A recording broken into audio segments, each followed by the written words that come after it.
we had a big runoff in the spring, and there were a lot of the trees and branches that are likely around dead along the course of the stream washed down, and right in the corner of the fish ladder where it makes it turn to go to the final basin, it was caught there. And it was right in the little cutout where the fish would swim through instead of jumping over the wall. I had a concern about that any fish that were coming up the ladder to spawn, it might be blocked off for them, or they'd have a hard time getting through. So I contacted the Asable, and you contacted the MTO, and I came down 2-3 times, still there, came down again, bang, clean as a whip, gone. I have been involved with the Asable. Maybe that's why I called you guys originally when I had these concerns, to get this ball rolling and get this rectified. I wanted to make sure something got done, and it didn't get done, and I was very impressed. They cleaned it up, and I was happy for that. Grew up in the area, used to go down to my grandma's, which was about a mile away, and actually fish in the creek at my grandma's place with a fish hook fashioned out of a safety pin and catching chub in the creek. We'd bring them to the house, Grandma would clean them and fry them for us. I don't know if I need a chub today, but that's a great we did as a kid. It starts up in Zurich, this creek. I never ever realized there were trout in this creek. My boys, I had 3 boys, they had friends, they'd come over here and play in the creek and actually scoop fish out of the creek with their hands. I doubted them. There's no rainbow trout in this little creek.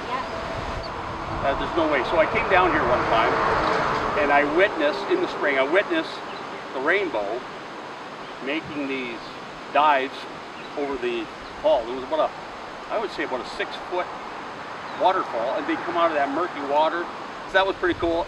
I became very interested in that, watching these fish come up. You know what, there's so many people that don't know about this. I have a friend, and he says, is that what all that construction was down there, a fish ladder? I had no idea. And he only lives 2 miles down the road. I think there's a lot more concern about runoff. A big rain that we just had a couple days ago, you can see how the fields are flooded. It's got to go someplace. It's going out to the lake, you know, and through these drains. Like this year, the last couple of years, I've walked the beach in the spring, and you wouldn't believe the plastics and all this microplastics. I think people have to really pay attention to that. Now, what do you think is your role as a person in the community? Do you think that any of this would have happened if you hadn't called? There's a lot of people that did know there was trout in here, but I was genuinely concerned about what was happening there. I do monitor this creek. It would be not possible for us to be everywhere all the time. Oh, for sure. Yeah. It helps to have the community partners notice things and then obviously follow up. These fish are really specific about where they go. You'll be amazed how many fish are up there. I am amazed. I'm amazed already. Yeah. I guess it's amazing because we are not accustomed to thinking about these creeks having a natural function, maybe. Exactly. I really want to thank you for your time today, but even more, I really want to thank you for your ongoing commitment to this. It's really been something that was near and dear to me.